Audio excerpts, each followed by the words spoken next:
এই কান্না আপনজন হারানোর, এই আহাজারি প্রিয়জন চিরতরে হারিয়ে যাওয়ার। শুক্রবার সকালে সিলেট ওসমানী মেডিকেল কলেজ হাসপাতাল প্রাঙ্গণ সাক্ষী হলো এমনই এক হৃদয় বিদারক দৃশ্যের। প্রিয় মানুষের চিরবিদায়ের খবরে শোকে ভেঙে পড়েছেন স্বজনেরা। দিনের শুরুতেই এমন মর্মান্তিক ও অসহায় দৃশ্য নাড়া দিয়েছে পুরো সিলেটবাসীকে।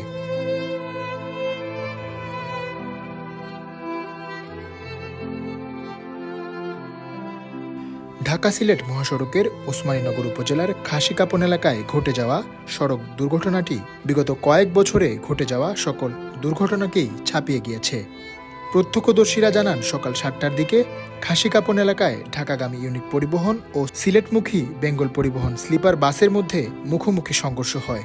এ সময় ইউনিক পরিবহনের বাসটি সড়ক থেকে ছিটকে খাদে পড়ে যায়। দুর্ঘটনায় ঘটনাস্থলেই ইউনিক পরিবহনের 7 যাত্রী মারা যান। ফায়ার সার্ভিসের সহযোগিতায় আমরা ইউনিক পরিবহনের ভিতর থেকে স্পটে 7 জোড়া লাশ উদ্ধার করি এবং বাকি আরও অনেক যারা আহত ছিলেন তাদেরকে উদ্ধার করে ওসমানীনগর মেডিকেলে প্রেরণ করা হয়। এখন পর্যন্ত চিকিৎসাধীন আরও একজনের মৃত্যুর সংবাদ পাওয়া যায়। ওসমানী হাসপাতালে নেওয়ার পর মারা যায় বিক্রমপুরের 4 বছর বয়সী ফাইজা ও সুনামগঞ্জের প্রিয়ম। আহত অন্তত 16 জনকে উদ্ধার করে ওসমানী মেডিকেল কলেজ হাসপাতালে ভর্তি করা হয়েছে। হতাহতদের সবাই ইউনিক পরিবহনের যাত্রী। তাহলে আমরা এক বাচ্চাটা আমরা পাইছি ব্রটিন ডেড বলি, মানে মৃত অবস্থায় আমরা রিসিভ করেছি। আর একজন পেশেন্ট ক্যাজুয়ালিটিতে চিকিৎসাধীন অবস্থায়, তার সিরিয়াস হেড ইঞ্জুরি ছিল, আমরা বলি জিসিএস কোর, মানে আমরা ওই মানে তার ক্রিটিক্যাল কন্ডিশন বোঝার জন্য তার মানে চিকিৎসারত অবস্থাতে একজন মারা গেছে। এই হলো 16 জনের মধ্যে থাকলো 14 জন, বাকি 14 জনের চিকিৎসা চলতেছে। এর ভিতরে একজনকে আমরা আইসিইউতে শিফট করতেছি, আর একজনের আইয়ের ইমার্জেন্সি অপারেশন চলতেছে। তাহলে 14 থেকে 2 গেলে থাকলো 12, বাকি 12 জন আলহামদুলিল্লাহ মানে মানে অত দুশ্চিন্তার কারণ নাই।